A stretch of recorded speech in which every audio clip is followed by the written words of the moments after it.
Muy buenas. Vamos a seguir con el siguiente o la siguiente videoexplicación de este tema del franquismo y al igual que el otro día hablamos de la evolución política, en paralelo a esta evolución política tenemos que citar o hablar de la evolución económica, de la autarquía al desarrollismo. Principalmente el franquismo os lo vais a encontrar dividido en dos etapas económicas. La primera sería la de la autarquía y la siguiente el denominado desarrollismo. Ambas están separadas por el año 1959, porque es el año en el que se lanza el plan de estabilización que se considera el paso de una a la otra.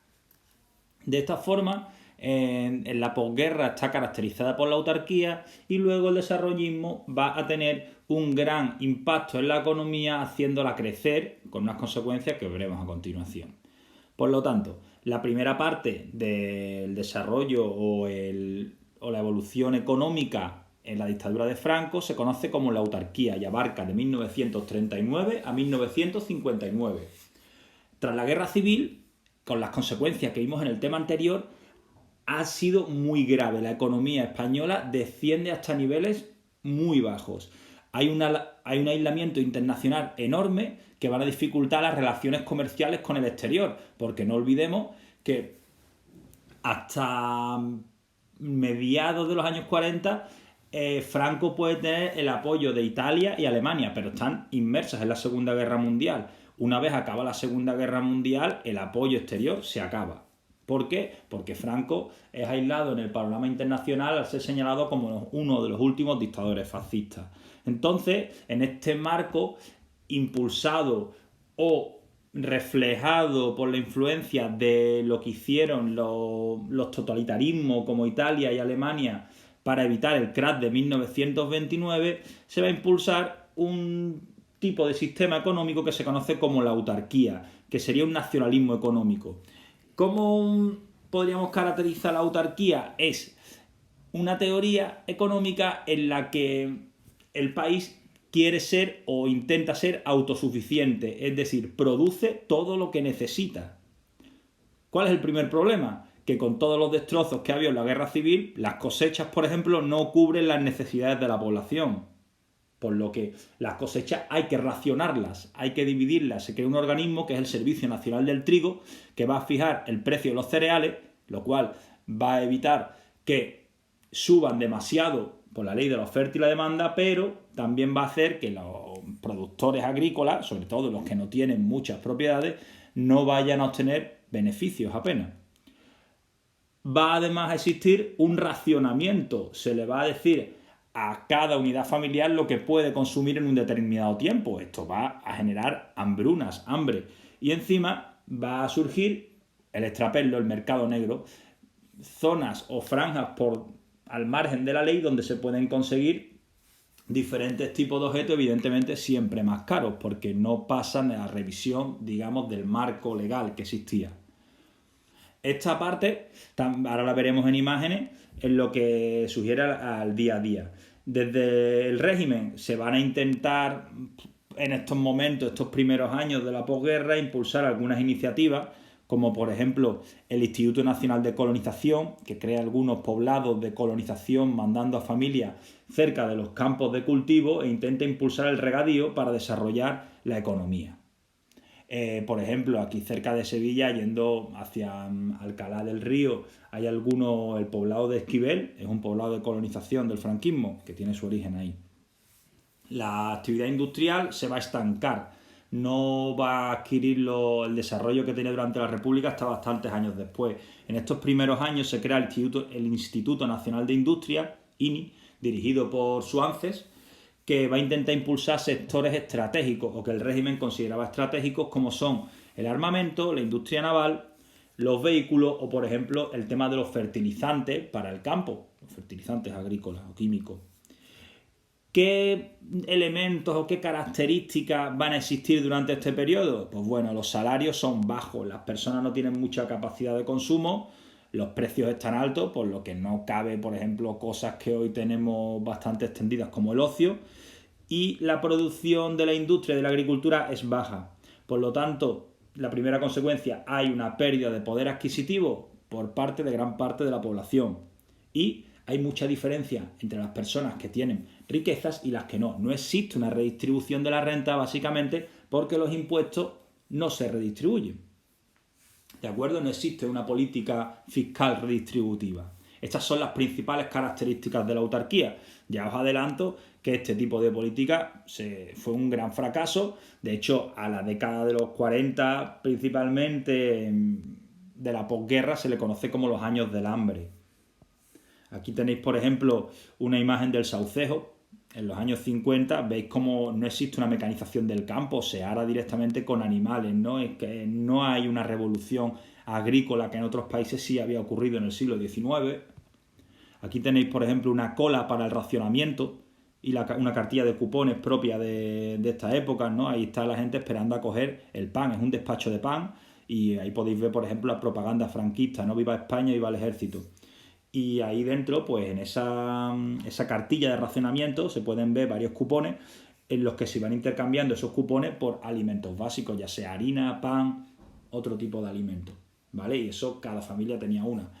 Es a raíz de este tipo de estrechamiento del consumo como va a surgir el mercado negro y el extraperlo. Aquí tenemos algunas propagandas de la autarquía. ¿Vale? España estará orgullosa de ti si eres superior a los demás trabajadores del mundo, ¿no? Está impulsando que los trabajadores intenten producir más para darle sentido a esa autarquía y esa publicidad de comprar productos españoles, daréis trabajo a nuestras fábricas y trabajo a nuestros obreros. La propaganda va a ser importante para intentar impulsar este sistema económico, pero en la práctica no va a conseguir sacar de la crisis económica a España por la falta de apoyo y la poca capacidad de producción que tenía. El desarrollismo es lo que va a ocurrir o la consecuencia del fracaso de la autarquía. Como veíamos en la parte política, va a haber como ya a partir de los 50, a los 60, ¿no? Porque esto ocurre en el 59, una lucha, entre comillas, entre diferentes tendencias dentro de los gobiernos franquistas, ¿no? Los falangistas van a dar paso a los tecnócratas. Y son los tecnócratas los que van a impulsar este plan de estabilización. Hay un elemento importante para entender este plan de estabilización, que son los acuerdos de Madrid de 1953. A partir de ahí empieza a existir ayuda por parte de Estados Unidos, lo que va a ocurrir gran crecimiento. Estados Unidos, aparte de ayuda en forma de dinero, da ayuda técnica. Asesores económicos recomiendan al régimen lo que tienen que hacer, como por ejemplo controlar la inflación, ajustar los gastos y los ingresos del Estado, recortar gastos, ¿vale? Se reduce el gasto público, no se realizan tantas infraestructuras en esos momentos y va a reducirse la intervención del Estado en la economía para intentar que las empresas del ámbito privado que pudiesen existir pudieran generar un mercado. Esas son las recomendaciones que realiza Estados Unidos. Estas medidas, en un principio, frenan la economía, pero debido a que en la bajada de los precios de las industrias españolas van a facilitar que las exportaciones, la venta de productos al exterior suba, porque los precios que pone España son muy competitivos. Aparte, se va a impulsar el turismo y las inversiones extranjeras, por ejemplo en cadenas hoteleras, van a empezar a crecer, por lo que poco a poco va a ir subiendo la economía. Entonces, todas estas recomendaciones que hace Estados Unidos se van a cristalizar en el plan de estabilización de 1959, impulsado por Navarro y Ullastre. Poco a poco la economía va a ir creciendo y a partir de esas bases que sientan el plan de estabilización se van a empezar a actuar en algunos sectores determinados a través de los que se conocen como los planes de desarrollo, que son un conjunto de diferentes planes que impulsa Laureano López Rodó, de quien ahí tenéis una foto. ¿Cuál es el objetivo? Corregir los diferentes desequilibrios que existían en la economía en diferentes zonas. Por ejemplo, se desarrolla el Plan Badajoz para impulsar el regadío en la provincia o en la zona de Badajoz, la Tierra de Barro. Se realiza un plan estratégico para impulsar el polo químico de Huelva, con toda la industria química que existe allí. Se realiza el plan Jaén, ¿vale? Se quiere esas zonas que están un poquito o más deprimidas económicamente, impulsarlas con estos planes de desarrollo. Como consecuencia, el sector primario, la agricultura y la ganadería, se va a modernizar, se va a entrar la mecanización en los campos de cultivo, abandonando esa imagen que veíamos de los años 50 e introduciendo la tecnología. La principal consecuencia de esto, ¿cuál va a ser? Hay un éxodo rural. En los campos, en los municipios, hay un exceso de población que ya no puede acceder al mercado de trabajo y se tiene que ir a las ciudades, donde está la industria, a buscar trabajo. Por lo tanto, empieza a aumentar mucho la población de las ciudades o las grandes capitales de provincia, Madrid, Barcelona, o en las zonas costeras donde se está produciendo un aumento del turismo.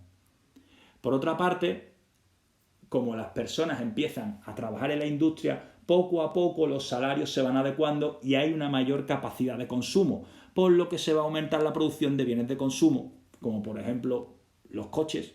El 600 va a ser el coche que se convierte en un icono en esta época, el SEAT 600, o electrodomésticos, como por ejemplo la radio, más tarde la televisión, que han dado un poco a una vida un poco más acomodada en algunos hogares. Este crecimiento económico da como consecuencia lo que ya he comentado, el aumento del poder adquisitivo. Y entonces se va a aumentar, por tanto, la construcción de viviendas en las ciudades debido a ese éxodo rural. La construcción es otro polo de atracción hacia el trabajo y las ciudades van a crecer más hasta el punto de que poco a poco el número de población que vive en las ciudades va a ser mayor que el que vive en las zonas rurales.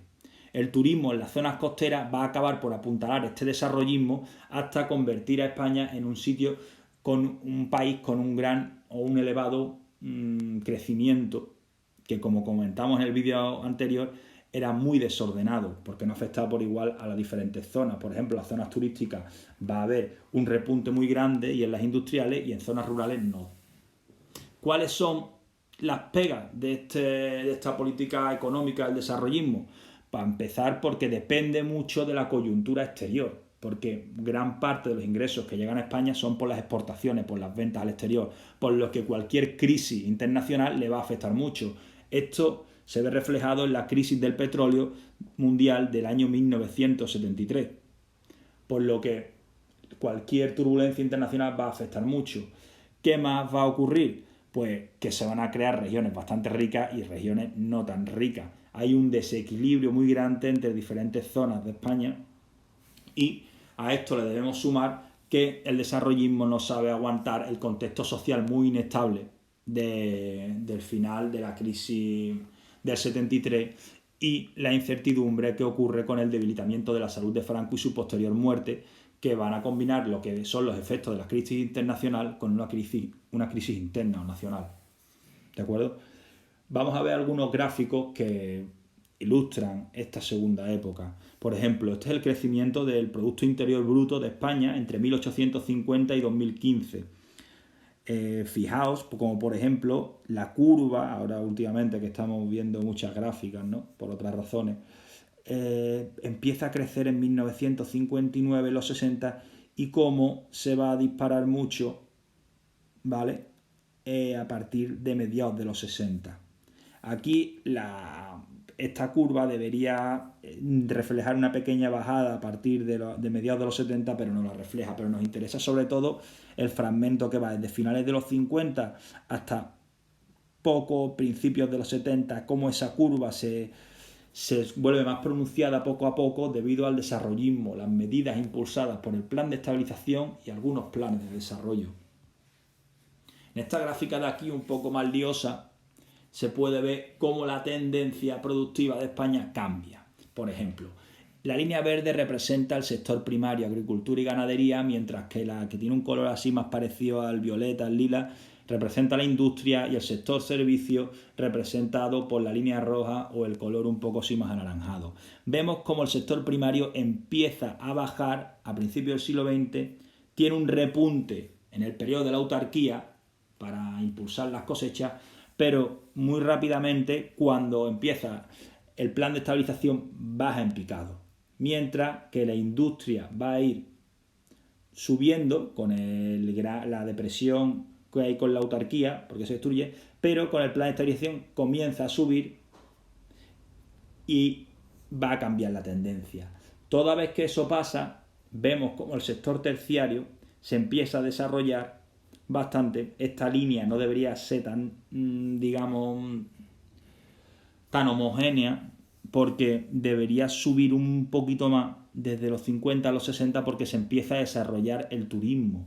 Entonces, esto o esta gráfica se conoce como una gráfica, que lo tenéis puesto ahí, como una terciarización de la economía. A medida que la población deja de dedicarse a la agricultura, busca nuevos trabajos en la industria que pueda absorber parte de esa población, pero sobre todo en el sector servicio, que están ligados al turismo, que va a crecer muchísimo en España, sobre todo a partir de los años 60, llega un boom del turismo. Y eso va a traer muchísimos ingresos a España.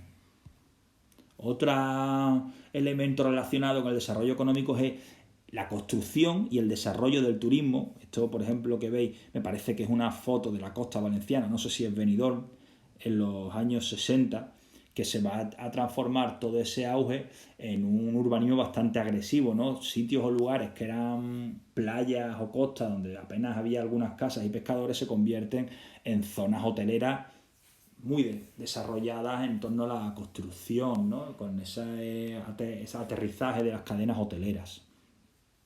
Y por último, el acceso a los medios de consumo, a las comodidades, se va a ver en la medida que este coche, el SEAT 600, se va a poner de moda. Ahí tenéis un titular del País del año 2007, el coche que puso España sobre ruedas. El SEAT 600, símbolo del desarrollismo franquista, cumple 50 años. Esto es un símbolo. Es como un coche que produce, por cierto, una marca en aquel momento española, la SEAT, se va a convertir en el símbolo de que la gran mayoría de la población puede acceder a esos bienes de consumo, y el SEAT 600 pues simboliza pues el uso de un coche, o el uso de que ya las familias podían irse de vacaciones en verano, ¿no? Ahí tenéis esa imagen con los coches cargados de cosas, ¿no? Yendo probablemente hacia el pueblo, hacia la costa en un periodo vacacional. Y eso es una de las consecuencias más importantes del desarrollismo a nivel social, porque el acceso a bienes de consumo, digamos, se democratiza. La población puede llegar a acceder a esos bienes de consumo porque haya un aumento de sus condiciones laborales. Pueden tener un poco de acceso a otros productos porque los salarios aumentan. Por último, dejaríamos ya para el último vídeo, que lo subiré en los próximos días, o os dejaré en los próximos días para que descanséis, sobre las transformaciones sociales y culturales que ocurren en la España durante la dictadura de Franco. Cualquier cosa o duda que tengáis me la podéis consultar al correo, como hemos venido haciendo, o ya veremos cómo lo vamos gestionando. En fin, pues nada, espero que hayáis comprendido la explicación y lo dicho, cualquier duda me la consultáis. Muchas gracias.